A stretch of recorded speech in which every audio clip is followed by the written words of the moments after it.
rights under a socialist system. I hope everyone can enjoy the greatest freedom under the protection of the Constitution." In this he echoed what would be Wei's own argument, but then Hu went further to presciently warn his colleagues, "I respectfully suggest that comrades do not arrest people who engage in struggle, still less those who merely show concern. Those who are brave enough to raise these problems, I fear, will not be put off by being thrown in jail." 8 years later, in 1987, Hu Yaobang would himself fall victim to China's long struggle over internal dissent. He was forced to resign as general secretary and issued a humiliating self-criticism after he counseled compromise with the student protest movement that sprung up the previous year. It was Hu's death 2 years later that would spark the greatest challenge the Communist Party would ever face, the Tiananmen protest movement of 1989. When those 1989 demonstrations broke out, Wei Jingsheng would not be there. At the end of his one-day trial on October 16, 1979, he was sentenced to 15 years in prison. 3 decades later, I sat at a dinner table in Beijing while a middle-aged Chinese artist tried to explain to a young American that China too had its Vietnam War. Puzzlement turned to irritation as the younger man assumed that there was some mistake in the translation. Finally, the artist jumped to his feet and rolled up his trousers to reveal a left leg that was furrowed like a twisted tree.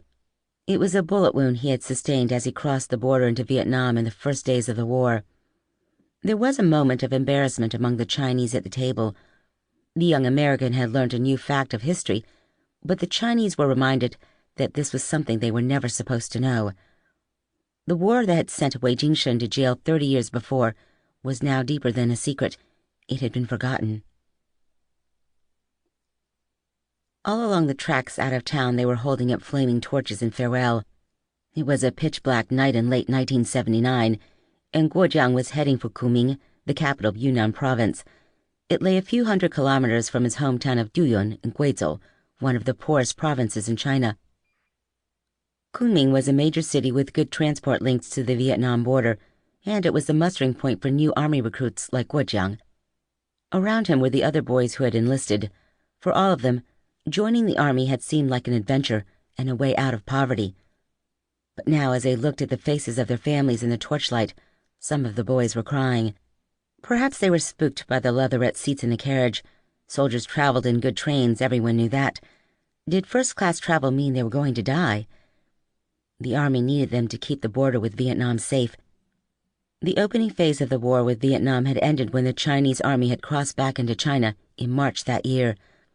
But having poked the hornet's nest, the army found themselves caught in a sniping, skirmishing border tussle and facing the constant possibility of retaliation for their ill-planned invasion. Guojiang kept smiling for much longer than his fellows, smoking a cigarette and reflecting on the luck that had finally got him into the army. Before the war broke out, he had tried to enlist, but they had rejected him. He passed the physical. That wasn't the problem. He would only find out later that it was his background that had been held against him. His grandfather had been a small landholder and had enjoyed the respect of the nationalists who ruled China before the revolution. But now the army needed soldiers, lots of them, and when the recruiters rolled into town that year, there was no way a keen young man like him would be passed over for a little thing like class background. He'd been driving trucks since he had left school, and he hated it. To say he had graduated would be an exaggeration, since he hadn't spent much time in class. Nevertheless, he had learned some important things at school. He had watched his history book thin out as purged former heroes disappeared. His faith in official pronouncements disappeared with them. He had also learned that he could draw. When his parents first saw him using the margins of his books as a sketchpad, they made him stop. But his teacher encouraged him. A bookish urbanite who had been sent to the countryside for being a rightist, his teacher knew talent when he saw it. He spoke to Guojiang's parents, and from then to the end of his school days, Guojiang was free to draw on whatever spare paper he could get, which was usually the white spaces in his textbooks. By the time he caught the train that day at the end of 1979, Guojiang knew the only thing that really mattered to him was art. That and his school sweetheart, who kept telling him how disappointed she was that he wouldn't make anything of himself. Joining the army, he hoped, would impress her. And as for art, he could draw anywhere, couldn't he? And he owned a sketchpad now. About 40 kilometers outside Duying, They stopped at a siding and were offloaded onto a goods train. In the crush, he lost sight of everyone he knew, and as he sat in the dark, he finally felt scared. He could feel something changing in the air as the train traveled south. After hours in the cramped, noisy darkness, the train reached the end of the line, and they transferred to trucks. All around him, he heard different dialects. Some were from his home province of Guizhou and the neighboring one of Guangxi. But that day was the first time he heard singing tones of Cantonese and the harsh northern dialects of Hebei. He found out that in the army, Mandarin would be the lingua franca. Like most of the recruits, Guozhang's grasp of the official national language was pretty sketchy. At the same time as Guozhang was heading for the border, the Stars exhibition was reopening in Beijing as promised, in Beihai Park. It was late November. The lilies had all sunk below the surface in the courtyard pool at Huafangzai, and the water was thickening with ice. The Stars had never received an answer to their complaint about the police who had shut them down back in September. But 3 days after Liu Xing finally confirmed that their exhibition would go ahead, the People's Daily, the official mouthpiece of the Chinese Communist Party, announced the exhibition in their pages. The Stars were not going to receive a direct reply to their complaint, but there was no mistaking the message they were getting through to the People's Daily. In those months, it had become clear that words could be dangerous, but it seemed that there was still room to maneuver in this new China of Deng Xiaoping's. A new decade was about to begin, and the Stars thought maybe, just maybe, it could belong to them. On opening day, people queued out the door in the bitter cold. Men in fake fur army hats and women in thick headscarves clapped their hands together to keep warm, chatting to strangers in the queue. Work by all 23 artists was back on display, the number of pieces swollen slightly to 163. Liu Xing and Jiang Feng visited again, and this time a host of other older artists came too. These elders, many of whom had suffered terribly over the previous 2 decades, wanted to show their support for the coming generation. Present on the first day was Wu Guangzong, who had studied in Paris in the years after the Second World War and had pioneered the teaching of Western modernization on his return to China after the founding of the People's Republic. Now he was fighting for the right to promote this tradition again after his years in the wilderness. The Stars put out their visitors' book again, and it quickly filled with comments of excited visitors. "Your hearts are full of human dignity," wrote one, "and are the conscience of the nation. History will leave a magnificent page for you, because people will not forget you." Among the hundreds of other entries, "Thanks to the Stars exhibition, I have seen human dignity with my own eyes. You are indeed the stars of a new culture. You have used your brushes and engraving knives to create new pictures for the people. You are pioneers of a new culture." Over the course of the exhibition, they counted more than 30,000 visitors. 9,000 bought tickets on the final day of December 3rd. The Stars were thriving in a world of ambiguity, where the interpretation of their works was left to others, and no words of theirs lay ready to trap them. Hating politics as they did, this was somewhere Huang Rui was happy to be. But even as success was all around them, he had received a sickening reminder of how narrow the line was between success and disaster. Just a few days before, his friend Liu Qing, co-editor of April 5th Forum, had disappeared. Liu had stood beside them from the start. His family had lent today the space for their office. He had helped the Stars draft their complaint to the police and helped organize their demonstration. On the day of their march, he had walked beside them in the rain and spoken passionately on their behalf, and now he had disappeared into the system like Wei Jingsheng had done 8 months before. Liu's crime was simple. He had dared to publish a transcript of Wei's defense at his trial. A journalist had slipped April 5th Forum a clandestine tape made at the trial, and they had printed it up in special handbills, which they then posted on Democracy Wall and sold in nearby streets on November 11th. That day, police arrived quickly to rip the transcript from the wall and confiscate the handbills, detaining also the people who had been selling them. Liu Qing had gone to the local public security bureau that same evening to complain, and now no one knew where he was. Huang Rui thought about where he was, in this beautiful pavilion that had been built for an emperor, an imperial pleasure garden that was now a public park. Nearby was the library where he had first seen Delacroix's Liberty Leading the People in a battered book. Now Western art books and magazines had begun to flood in. He had seen the works of Cézanne and Van Gogh, and had stood as close to them as the visitors to the Stars exhibition were now standing to his own paintings. Things were opening up ahead for him, but it seemed that things were at the same time closing up behind him. The Democracy Wall movement was dying, while the stars were rising. It didn't seem to make a lot of sense. Almost a year after they had pasted up the first pages of Today on the walls of Beijing, Huang Rui was beginning to understand that avoiding politics was almost as difficult as ever.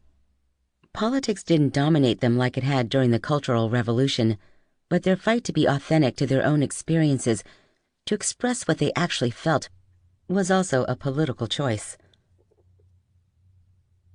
They had been trucked to the middle of nowhere and told to make camp.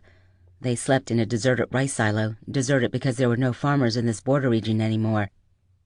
Guojian had grown up in a subtropical world, but the dense foliage and choking humidity here was something different. Even though they were still kilometers from the Vietnam border, it felt like another country already. After a few weeks, he was picking up Mandarin quickly, along with a host of other dialects. His commanding officer was from Nanjing, so understanding Mandarin was imperative. Even so, it was hard to know what was going on. The training regime seemed designed to frighten them rather than teach them anything. Or maybe he had started to suspect. That was the point. They were constantly warned of the threat of Vietnamese spies crossing the border. Time after time, they were roused from sleep for night maneuvers. Their rifles had no ammunition, so no one was sure what they were supposed to do if they ran into a spy. When they asked, they were told to use knives or martial arts. Since no one had trained them in hand-to-hand combat, this wasn't a comforting answer. And yet, the conflict was real. Soldiers were being killed not far from their camp. After dark, the young recruits, most of whom had lied about their age to get into the army, cried in their tents. Somehow, Guojian was singled out for better things. At the end of 3 months, he had been chosen for training as a signals officer. This meant promotion, of course, but better still. Signals officers got to work the camp's radio. He was told the radio was strictly for military use, but how, he reasoned to himself, was he going to learn how it worked if he didn't do a little channel surfing? Soon he was up half the night chasing frequencies, smoking local tobacco from a Yunnan pipe, too excited to sleep. The other duty was regimental secretary, storing the gear of men who were being sent to the front. Each of them would write a letter to their families before they went, and he filed them carefully away. Every week they were leaving, but it seemed like they never came back. One day a really gung-ho type, a guy he'd met on the first day he'd arrived in camp, turned up full of heroic tales of the fighting he'd seen, invalided back to base with just a small wound to his leg. It was a relief to have someone return, as Guojian had started to feel like no one ever would. Or if they did, their wounds would be too terrible to look at. A few days later, the military police came to get the wounded returnee. It turned out he had shot himself in the leg, desperate to escape the front. They started to issue all the soldiers with a form, which they were told to fill out with their name, their parents' name, and their home address, and then in the space provided, just a few words about how they were ready to die for their country and how proud they were. The army had decided it was better to get these ready from the start, rather than leave it up to the soldiers to write letters themselves. Guojian filed these away, too. When he could, he would draw, mostly portraits of the other soldiers. By the time he left the army, he had drawn almost every soldier he knew. Later, he would reflect that this period provided more valuable artistic training than any he was to pick up at university. His superiors began to notice his talent, and he was given a sideline duty of painting propaganda posters for the troops. A new Chinese year was dawning, 1980, Year of the Monkey, a year for the brave, the clever, and the quick, a year that would suit Guojian well. He kept on listening to the radio when he could, to keep his skills up, as he put it, and he did have a feel for it. He could chase a frequency through the air, and once he found it, hold on to it. One day he heard a woman's voice coming over the radio, sweeter and lovelier than anything he'd ever heard. She was singing in Mandarin, a song he would later discover was called Small Town Story. Her voice was so clear yet soft that it made him long for home like he never had before. That night, he picked up the yellow novel he had been reading, a piece of soft pornography posing as a romantic tale. The book had been passed from hand to hand among the recruits. It was contraband, but all the more titillating for that. Guojian had been gripped by it, but now as he tried to read it again, it seemed empty. There was no romance or passion here. He had heard that instead in the voice, and once heard, it was unforgettable. The name of the singer was Deng Lijun, although most people around the world knew her as Teresa Teng. She was a Taiwanese performer whose exquisite voice and achingly romantic delivery made her a megastar in the Chinese diaspora in the 1970s and 80s. Her music was never played on the radio in China because her Taiwanese background made her politically radioactive. But when cassette players became an affordable item in markets around the country, bootleg Deng Lijun tapes would make her a household name there. Years later, Guo Jian's generation would coin a joke based on the similarity of Deng Lijun's family name to Deng Xiaoping's. Was it Deng Xiaoping who transformed China at the end of the 20th century? Not Deng Xiaoping, it was Deng Lijun. It was a joke with an edge of truth. 30 years after he first heard her voice, China's leading dissident and Nobel Prize laureate Liu Xiaobo would reflect on the way the singer had changed his generation. Deng Lijun's songs, he wrote, took a generation of Chinese youth by storm, reawakening the soft centers of our beings. They dismantled the cast-iron framework of our revolutionary wills and caused these to collapse, and they revived sexual desires that we had long repressed into the darkest recesses of our beings.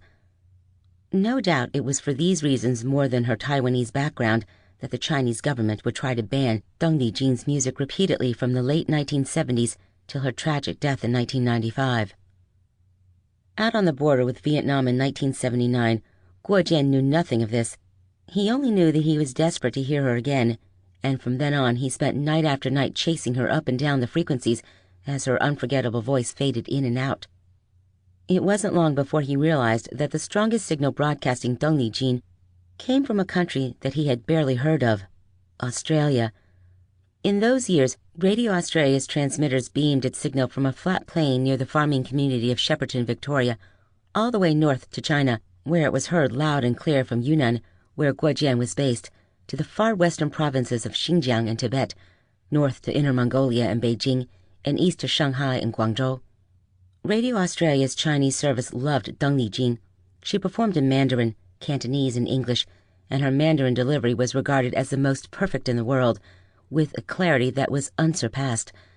And so they played her every hour, and Guo Jian soon learned when to listen for her. It became his guiltiest pleasure, and when the officers weren't within earshot, he would share it with his comrades in arms, holding fast to the frequency, chasing it when needs be, smoking his Yunnan pipe and watching the smoke drifting into the sky.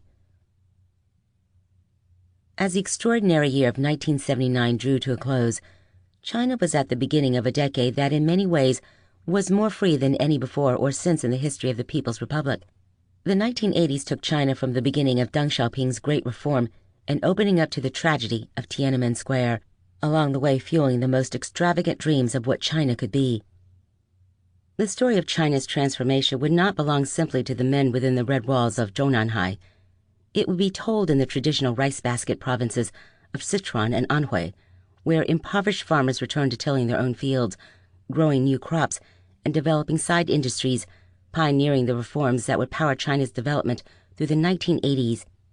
Told to by workers moving to the city, taking a chance in places like the sleeping fishing village of Shenzhen, which had just been declared a special economic zone and would become one of the richest cities in China, and told in thousands of factories across the Yangtze and Pearl River deltas, which would light an economic blaze through South China that would stun the world, and told by young people setting courses in life that just a few years earlier would have seemed impossible. The beginning of the 1980s found me deep in a dried-out summer, a student of history at the Australian National University in Canberra. I was tuning into the radio too, but not to Deng Lijun. The sound of the year for me was The Clash. I had no thought of young men fighting in a war I'd never heard of, listening into a sound that would change their lives. For me, China was blank then, a place of unpronounceable names and incomprehensible history. The Iceland of the Vikings was more real to me. I had read all the sagas, dreamt of their ships. The decision of some of my friends to enroll in Asian studies I regarded as eccentric, and the choice of Chinese by others was simply mystifying. There was only a handful of the latter that I could identify on campus. One of them was the older, bookish, bespectacled and, as it turned out later, ambitious future Australian Prime Minister Kevin Rudd. I wasn't sure that I was uninterested in the world, but it was the war in Afghanistan that was obsessing us in the summer of 1979 to 1980. It was the war we tend to forget now, the Soviet invasion at Christmas 1979, to shore up a friendly government. Democracy Wall in Beijing lived and died without my knowing. By the time the Soviets entered Kabul, the wall had been closed down forever. In December 1979, the Chinese government finally brought it to an end, just over a year since it had first begun to be a focus for dissent. They announced a new wall would be established in a far-off park where people could post their thoughts anytime they wished, as long as they applied for a permit. Over the old wall, they built a floodlit advertising billboard. In 1981, having graduated from university, I boarded a plane for Europe for the first time. As it happened, my journey took me via Taiwan. I walked the streets of Taipei in confusion. It was a polluted and depressing place then, still under martial law, not at all the vibrant city it is today. Yet in those few days, I started to feel the stirrings of the fascination that would eventually fuel my 3-decade-long relationship with China. In the National Palace Museum, I stood in awe in front of the Song Dynasty, 960 through 1279, hanging scroll, Travelers Among Mountains and Streams, seeing in that ancient painting how much more of the world there might be out there to know. A few days later, on a beach in the far south of Taiwan, near the port of Kaohsiung, I came across some Chinese characters that someone had scrawled in the sand with a stick. I stood looking for a while, as if staring for long enough might unlock their meaning. Suddenly I realized it didn't matter. I was there myself, and so I carved my name on this foreign beach with the end of a piece of driftwood and looked out across the Taiwan Strait towards mainland China where, for all I knew, there was someone standing on the beach right now writing in the sand, like me. As I stood on that beach, the 1980s were underway. Huang Rui and many like him had already put behind him events more powerful than I would experience in my whole lifetime. And as the sun went down over an army camp near the border with Vietnam, a young man my age was tuning into Australia on the radio, blowing smoke rings into the sky and hearing the voice of Deng Lijing singing to him, as if from another world. Chapter 4. Very Heaven. Bliss was it in that dawn to be alive, but to be young was very heaven. William Wordsworth, The French Revolution as it appeared to enthusiasts at its commencement. On a sweltering summer day in 1984, in a provincial capital far from Beijing, a young man was running fast across the dusty ground of the compound where he lived. His face was beading with sweat under his cropped hair and behind his thick-rimmed glasses, but no one was chasing him, and no one was running away. He was running for pure joy. His name was Shenqi. He was only 19, but in his semi-uniform of neat pants and a crisp white short-sleeved shirt, he seemed even younger. Looking at him, you would never guess that he had just pulled off his first act of studied defiance of his loving, hard-working parents. They were both engineers, anxious, earnest servants of the People's Republic, and he was their only son. They had hoped he would follow in their footsteps, but it was from that very aspiration that he was running. In his hand he held a letter that would release him. He was going to Beijing to study art. It's not that his parents didn't know how to dream. His father had grown up in the countryside and had studied hard for a chance to forge a new destiny through university. His mother had grown up in Shanghai, and in that city's faded glamour had glimpsed something of what the world might hold. Together his parents had been pioneers in the city of Hefei, the capital of the rural province of Anhui, where Shenqi had been born. They had helped build the new government buildings, the sports stadium, and the main theater. They were proud of their work, but they also saw how dangerous it could be if your ambitions led you away from the strictly utilitarian. There was too much politics in China, they told young Shenqi. Study hard at your mathematics. In a country where the most innocent cultural pursuits could get you in trouble, it was safest to be a technician. During the Cultural Revolution, even engineers like his parents had to endure endless political meetings that stretched far into the night, while at home, Shenqi and his youngest sister hid lonely and frightened under the bedcovers. His father had tried to sell his son the romance of engineering. When Shenqi was a young boy in the late 1960s, he had been taken to see the newly completed Nanjing Bridge. This was an engineering triumph of the times, a road rail span stretching thousands of meters across the Yangtze River, making possible the long-held dream of a Beijing-Shanghai train link. Shenqi still remembers his father ushering him into an elevator, which would, he would breathlessly explain to his son, transport them to the summit of the bridge's tallest pylon, but at the top, passengers were prohibited from getting out, so Shenqi's engineering adventure was nothing more than a stint in a metal box that took him back to where he had started from. Shenqi received his acceptance letter to the art school in Beijing in 1984, 6 years into the reform and opening up of China under Deng Xiaoping. In the year zero of that experiment, 1978, Shenqi's family had still been writing down every cent they spent into a small lined book each day, exerting painstaking control against the fear of running out of money before the end of the month. Despite their tight budget, they had in fact been relatively secure, with both parents in professional city jobs. Out in the countryside, things had been much tougher in those years. Anhui had traditionally been one of the food baskets of China, but in the late 1970s, it was mired in poverty. Decades of communal farming, disastrous irrigation projects, and the catastrophe of the Great Leap Forward had devastated rural life. The scars of the Great Leap ran particularly deep there. Around China, between 36 and 45 million people died between 1958 and 1962. Sacrificed to Mao's fantasy of a great leap forward in agricultural and industrial production, symbolized by his demand that China overtake Britain in steel output within just 15 years. Agricultural production broke down under the pressure of forced collectivization and the diversion of farmers to steel production. The result was not a great leap forward, but a great famine, the greatest tragedy the country had ever suffered. In one district, Fuyang, to the northwest of Hefei, some 2.4 million people died out of a population of 8 million in 3 years from 1958. Throughout Anhui province, many more died of starvation or disease, and in the violence that welled up amid the chaos.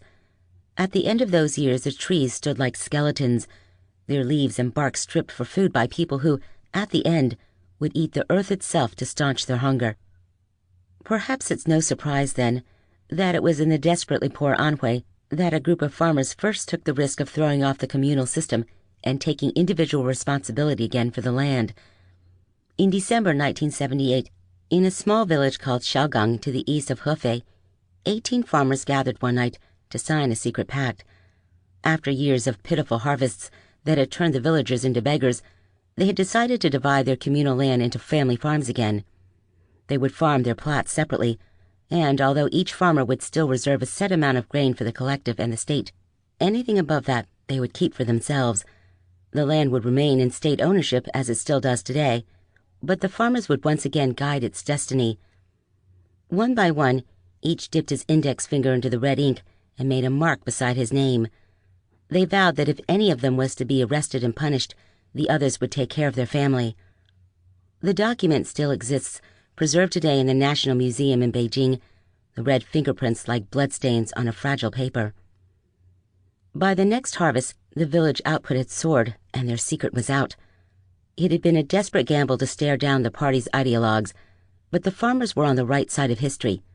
In Beijing, Deng Xiaoping had secured his grip on the power the same month the Xiaogang farmers made their secret pact, and his pragmatic leadership favored the loosening of government controls to drive enterprise and productivity. By the time Shenqi ripped open the envelope to his acceptance letter from Beijing in the summer of 1984, almost 100% of China's farmers had followed the lead of the villagers of Xiaogang and taken control of the land again. The breakup of the communes would lead not just to bigger harvests and the fading of the specter of hunger, but also to experimentation with new crops and side enterprises in manufacturing and services, driving an extraordinary transformation in the lives of 80% of China's population that then lived in the countryside. In the 1980s, more than 150 million people in China would be lifted out of poverty, a phase which fails to convey the real truth, that the farmers lifted themselves out of poverty through the passion with which they pursued new opportunities and their creativity in finding new ways to exploit their resources. It was a revolution that would change the whole of China beyond recognition. It would transform the countryside and the cities, as surplus farmers left the fields to seek their fortune far from their rural homes. They would go not just to feed the exploding demand for labor, as China transformed itself into a major manufacturing and trading power, but also to start their own businesses. By the time Shenqi took his own journey to the capital, the urbanization of China was well underway. At the end of the summer of 1984, Shenqi took the 9-hour journey in a hard-seat carriage to take up his place at college in Beijing. A hard seat is what the Chinese call third class, and you need to be lucky and fast on your feet to get a seat at all, It's an uncomfortable but convivial way to travel. On the journey, Shinchi met a friendly young soldier, happy to share his knowledge of the world with the star-struck aspiring artist. Shinchi had nurtured a kind of hero worship for soldiers since he was a child, and was excited to find himself talking to one. He asked his companion to tell him about Beijing. The soldier laughed and asked Shinchi to imagine China as a bald man's head on which one single hair grows. Beijing, he told Shinchi, is that hair. Disembarking at the teeming Beijing Central Station, Shinchi saw a series of tables dotted around the concourse. Each of the capital's universities and colleges had established outposts at the station to greet the new students arriving from around China. After registering, he was given the number of the bus that would take him to his school. His adventure had begun. He couldn't know it then, but it was an adventure that in a few short years would lead to disillusionment, horror, and a moment of excruciating despair that would change his life forever. Thousands of young people like Shinchi were treading the same path, and 1984 was the year when everything started to change faster than had ever seemed imaginable. To understand what it felt like to live through the 1980s in China, it helps to think about the 1960s in the West. The decade followed a similar trajectory. A slow start followed by rollicking middle years of white-hot excitement when anything seemed possible. Dreams could be big in the 1980s in China, and idealism was sky-high. The 80s saw the birth of rock and roll in China and the beginning of a sexual revolution. But just like the 1960s in the West, the 1980s ended in violence and bloodshed for China. As France had the events of May 1968 and the United States had Kent State, China was to draw down the curtain on the decade with one of the darkest episodes in its history. Early that same year in the far western province of Xinjiang, in a city further from the sea than any on earth, a young man slipped away from the noise of the carpet factory where he worked into the quiet warmth of a wool-dyeing room. Here, where the heavy woolen skeins seemed to absorb every sound, he made a nest to study for his exams. It was so peaceful there that sometimes he felt he could hear the blood running in his veins. Inside this cocoon, he dreamed of far-off Beijing, where he hoped he would become an artist. His name was Anwar. He had been born in the oasis town of Kharjilik on the southern fringe of the Taklamakan Desert at the heart of Xinjiang. Kharjilik had once been an important way station on the southern Silk Road, where traders would gather before tackling the mountain passes to India. In the 1980s, the old culture still persisted in the town of richly colored carpets and watery ikat silks made by hand, jewel-like tiles and intricate adobe brickwork, shady pergolas heavy with grapevines in summer and pomegranates, apricot and quinces picked from trees watered by snowmelt from the Karakoram. The sky stretches vast above your head in Xinjiang. Whether you are in the baked ochred oases of the south or in the rich pastures of the north where nomadic herdsmen still range, 1/6 of China's territories today is contained in the western province, an area 3 times the size of France. Buried in its shifting sands are mummies, lost cities, and other remains of people who have long since disappeared from history, whose very origins are unknown. These lands came late to China, annexed by the Emperor Qianlong in the 1750s. The name that was later chosen for them, Xinjiang, New Territories, proclaimed their separateness with a nation that had hitherto been relatively homogeneous. With the taking of Xinjiang, China drew the other inside its borders. The nation became multicultural and, from that moment on, more difficult to control. For millennia before the 18th century, the people of Xinjiang had dealt with China as traders, adversaries, and sometimes subjects. They had long supplied China with its treasured jade, while their position at the heart of Central Asia delivered them guardianship of China's roads to and from the west. Just as silk made its way westward through Xinjiang's oases, Buddhism made staging posts in those same oases on the way from India into China. Objects as classically Chinese as Ming Dynasty, 1368 through 1644, blue and white porcelain only became possible when cobalt blue glazes made their way from Persia to China through the oases of Xinjiang. Turk people first came to Xinjiang in the mid-16th century when Kuk Turks rode out from Mongolia to establish sway over a territory that stretched as far as Afghanistan and northern India and into what are now the lands of Uzbekistan, Kyrgyzstan, and Tajikistan. They mixed with the Indo-Europeans who had come before them and began to forge the distinctive culture that still animates the region today. In Xinjiang, the predominant ethnic group are the Uyghur people. But they share the province with the Kazakhs, Kyrgyz, and Tajiks, whose ethnic brothers have established independent states along China's borders. The Uyghur mother tongue is Turkic and closely similar to many of the languages of Central Asia, so Xinjiang's cultural and linguistic ties are closer to its western neighbors than to China.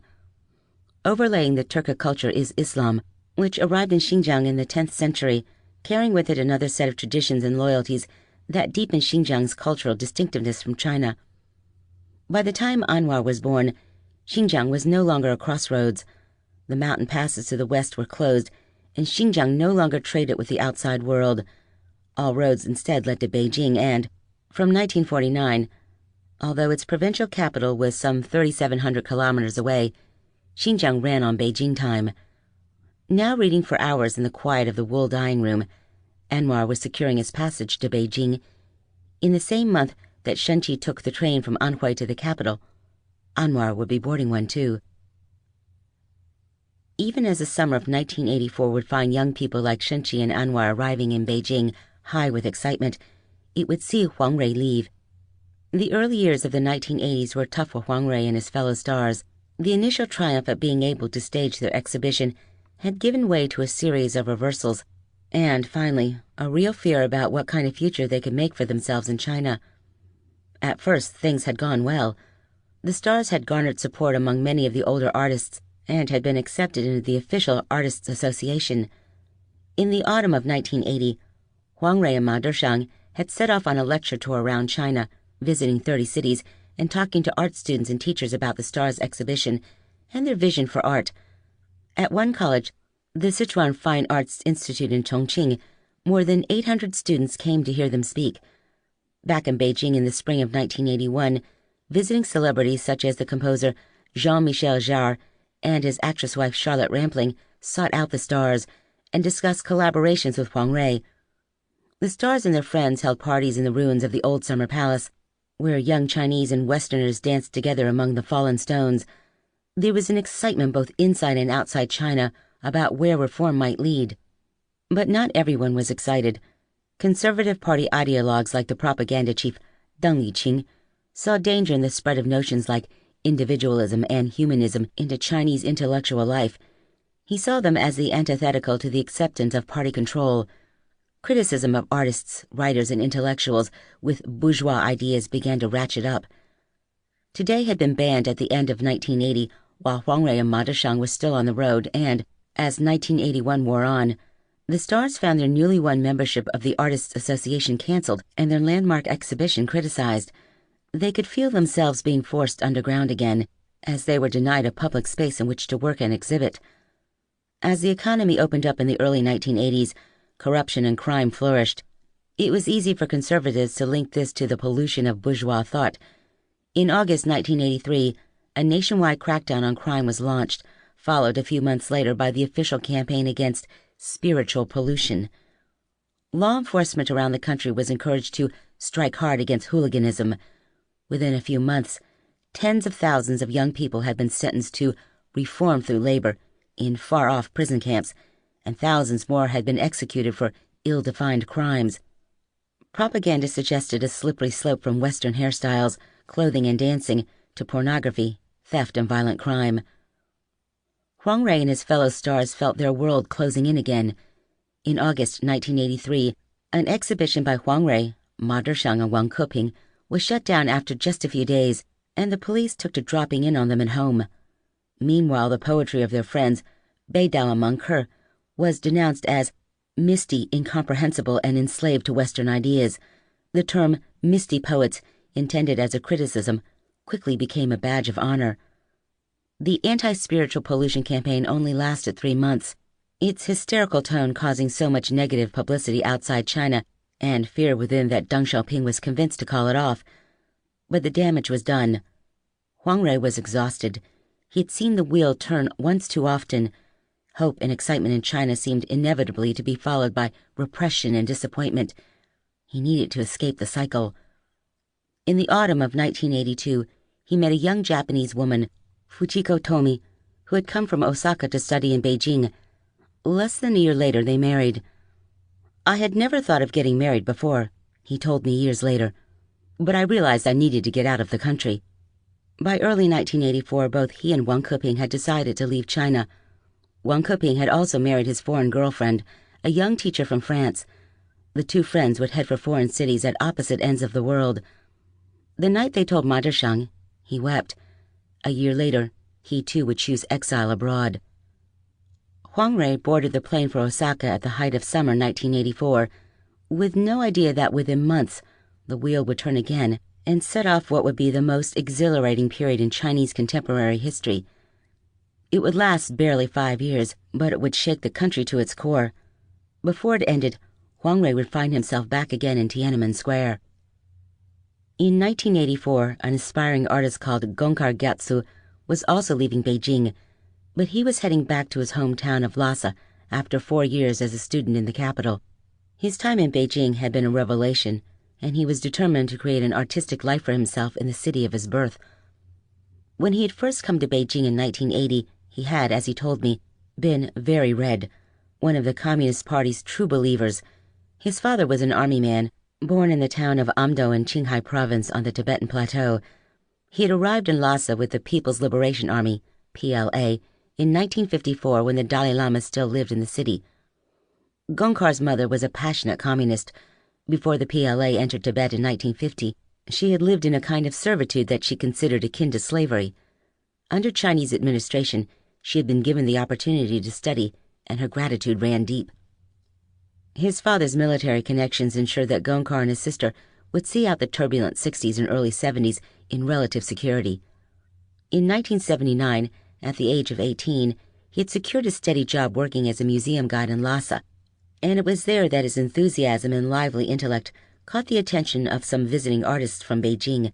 They encouraged him to sit the exams for art school, and he was accepted in the summer of 1980. It wasn't long after he started college in Beijing that he realized that the real excitement was outside the school gates, not in the classroom where he was studying Chinese traditional painting.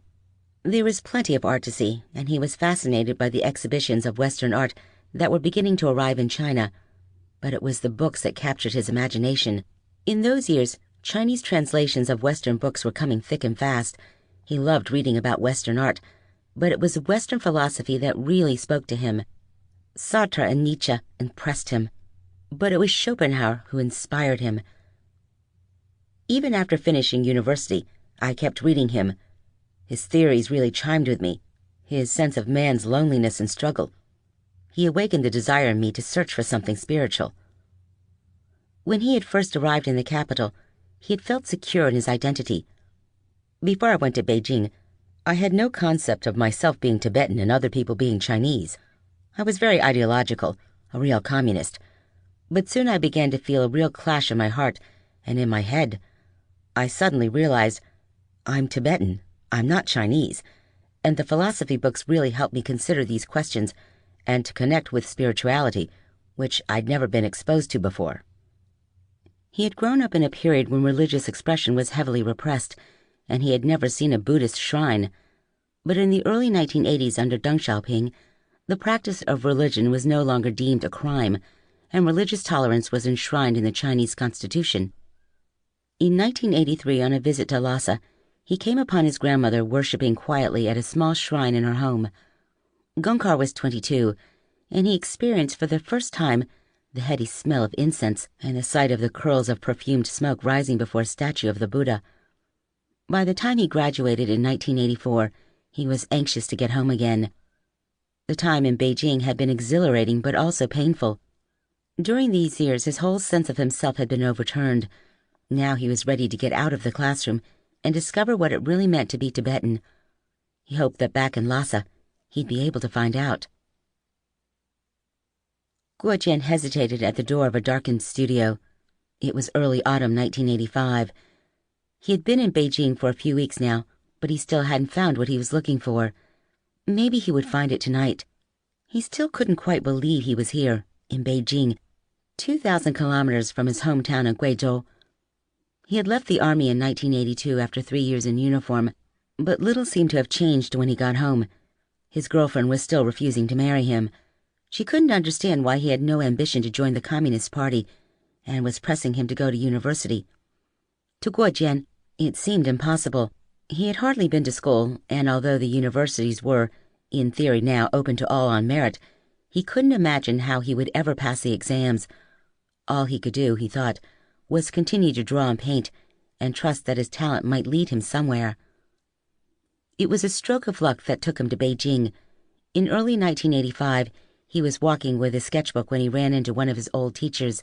She was talking to a woman who turned out to be a visiting art professor from Beijing, who took one look at his sketches and asked to see more. As it happened, she was a scout from Minzu University, a college in the capital aimed exclusively at China's dozens of ethnic minorities. Guo Jian was one of them. His ancestry was Buyi, an ethnically distinct group scattered across 3 provinces of southern China. At Minzu University, the woman explained, there was a handful of places for students wanting to study art. It was for one of these places, as it happened, that Gongor had been chosen 5 years before. Later that year, Guo Jian found himself in a crowded room in the provincial capital, Guiyang, one of 100 applicants competing for a single space at Minzu University. After 2 days, they had winnowed the competitors down to 20, and on the 3rd day, they were set a test. They were each to create a composition inspired by one of the 4 seasons. All around him, his rivals started turning out scarily polished compositions of snowy winter mountains and autumn harvests. Guo Jian chose spring, but instead of birds and flower, he drew an old man coming home from the market just before Chinese New Year, lugging a mirror. On this, the man would write, as an old tradition dictated, his wishes for the new year. Wizened with age and smoking his pipe, it was this old man and his air of unquenchable optimism that got Guo Jian into the university in Beijing. He had traveled for 2 nights and 3 days to reach the capital. As his train crossed the Yangtze River, Guo Jian saw for the first time the open plains of China's north. The mountains of Guizhou always seemed to him to block the view. You could look and look, he told me, but never see beyond them. Now he could see for miles, and he liked it. Arriving at university, he found himself on a campus filled with people from parts of China he had hardly known existed. In his dorm room alone, there were students from Xinjiang, from Inner Mongolia, and a tiny county called Mohe, which was as far north as you could go and still be in China, where winter lasted half the year and the northern lights played across the sky. In his first weeks, he'd gone to some parties, but they were all rather staid. Somehow he hadn't yet found the door into the world he had dreamt was out there ever since he first heard Deng Lijun sing. And then he had got the invitation that led him to his door. Easing it open, it seemed at first that the room was totally dark. There was music playing, and in the distance, a small red light was glowing. As his eyes adjusted to the dark, he saw people dancing, smoking, lying on the floor. This was alarming. Just a year ago, he had been painting propaganda posters for the anti-spiritual pollution campaign. Even in remote Guizhou, the campaign had seen scores of young people imprisoned and some even executed for activities just like those going on in this room. Guo Jian backed away, but someone pulled him back. "Don't worry," they said. "We're all artists here." If this was meant to reassure him, it wasn't working. Then a group of girls dragged him toward the dance floor. He was older, he thought. He was meant to be a class leader, and his teachers expected him to be serious. But the girls seemed to know he wasn't that kind of guy. He knew it, too. He wasn't that kind of guy. It was the first night he ever heard Western music, and the first time he danced to it, the first time he drank ergoto, and it was the first time he tasted red wine, which they shared out of a single cup while they rolled cigarettes and scraps of newspaper. Even today, the sound of Western music brings back to him the taste of printer's ink, tobacco and red wine, the sorghum reek of ergoto, and the scent of a single brand of shampoo that all the girls used in those days. Later, Guo Jian couldn't remember exactly what music he heard that night, but every song was new. In those years, the West came to China on cassette tapes, mixed by foreigners before they left home and copied for their new Chinese friends. Homesickness weighted these collections toward the iconic, to the anthems and the classics, and so the soundscape of mid-'80s China, sounds of silence mixed with Hotel California, life during wartime with Brown Sugar, and Beat It with Like a Rolling Stone and Je t'aime, moi non plus. The history of Western rock and pop became the soundtrack for Beijing's Summer of Love, romantic, elusive, sexy, poetic and subversive.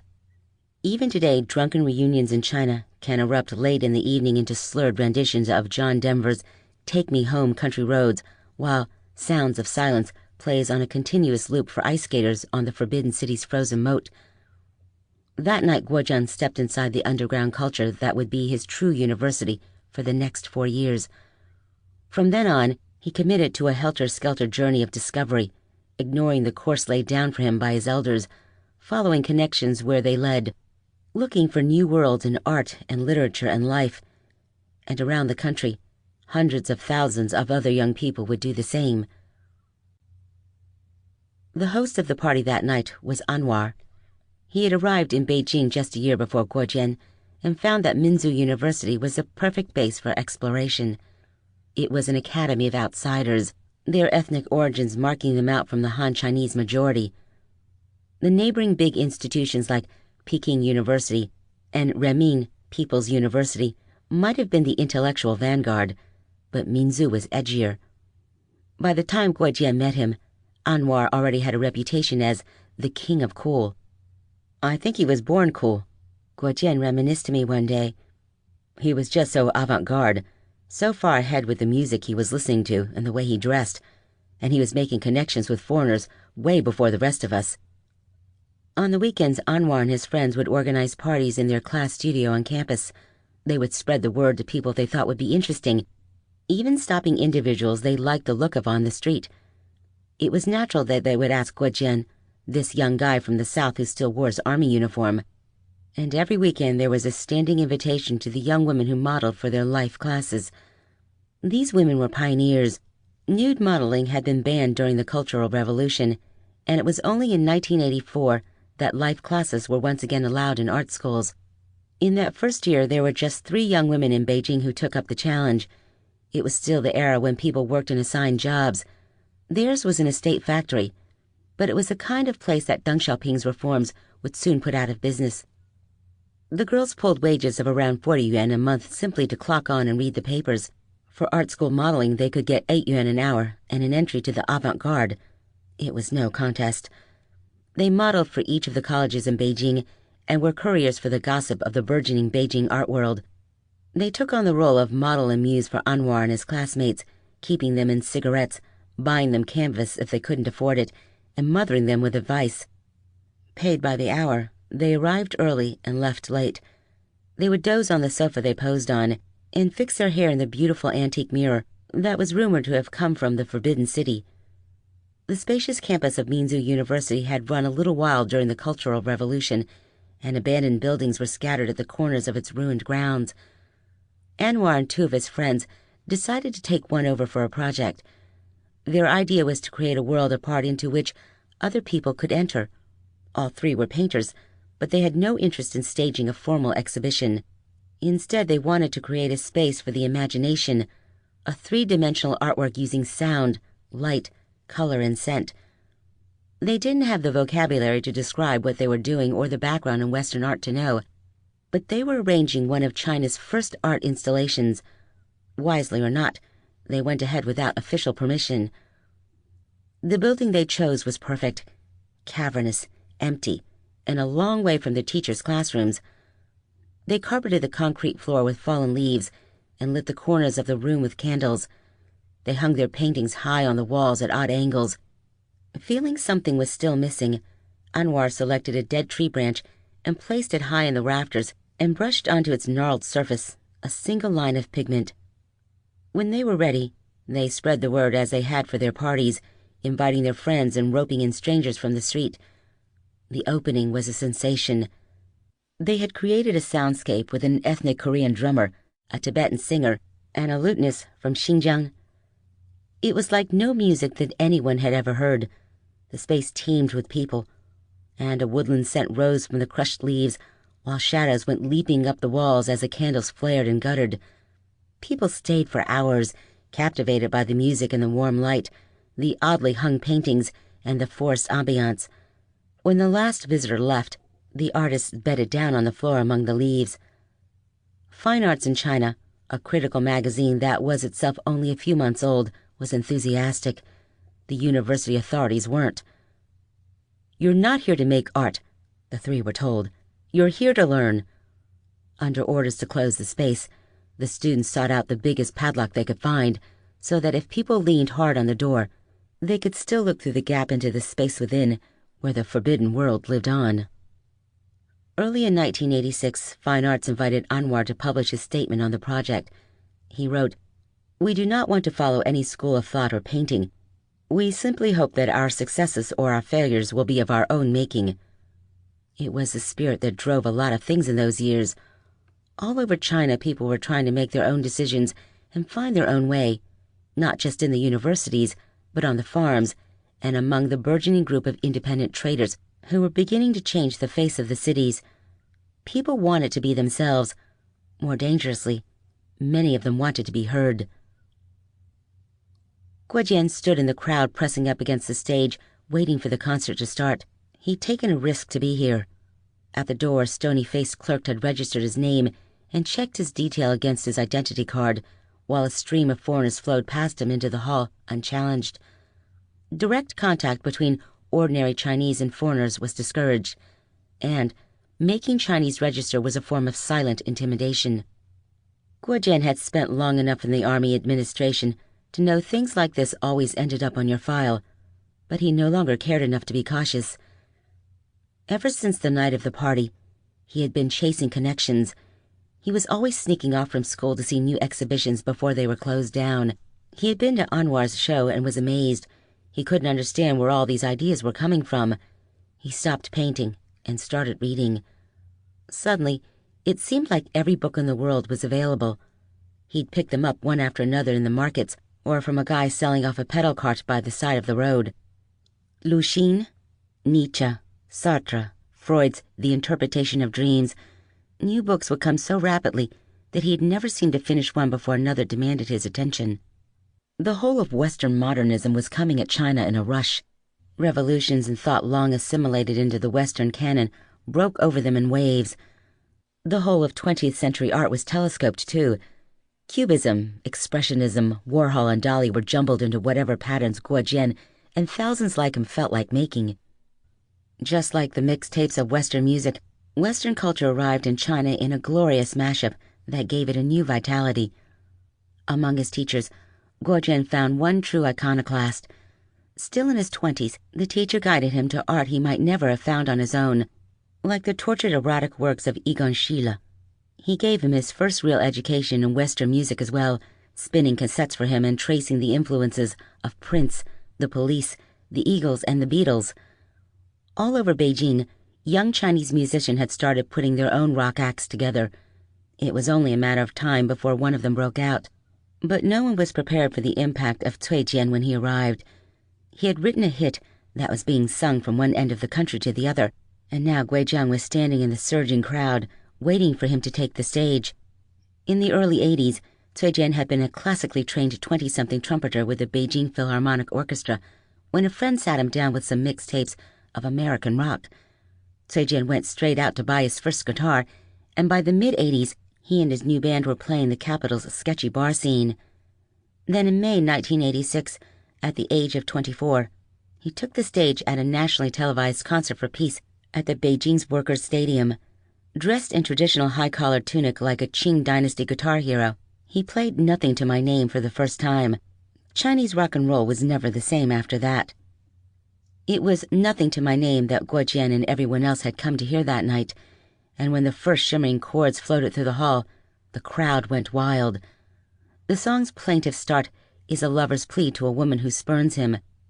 Through the first two verses he offers her his dreams and his freedom, but she just laughs at him because, in the words of the famous chorus, he has nothing to his name. Suddenly, a fiery instrumental duel breaks out between guitar and Chinese trumpet, and hope fills the final verse as the singer sees his lover's hands begin to tremble and her eyes fill with tears. The song ends with a soaring realization that she will go with him after all. Nothing to My Name was written as a love song, but its theme of alienation, its triumphant progression, and Cui Jiang's Springsteen-like delivery turned it into something that spoke to Chinese youth about a lot more than a boy and a girl. Like all the great rock and roll anthems, it had a simple lyric that caught the mood of the moment. Just singing the chorus was a release for young people who were starting to wonder if the world they were living in could ever measure up to the one they dreamed of.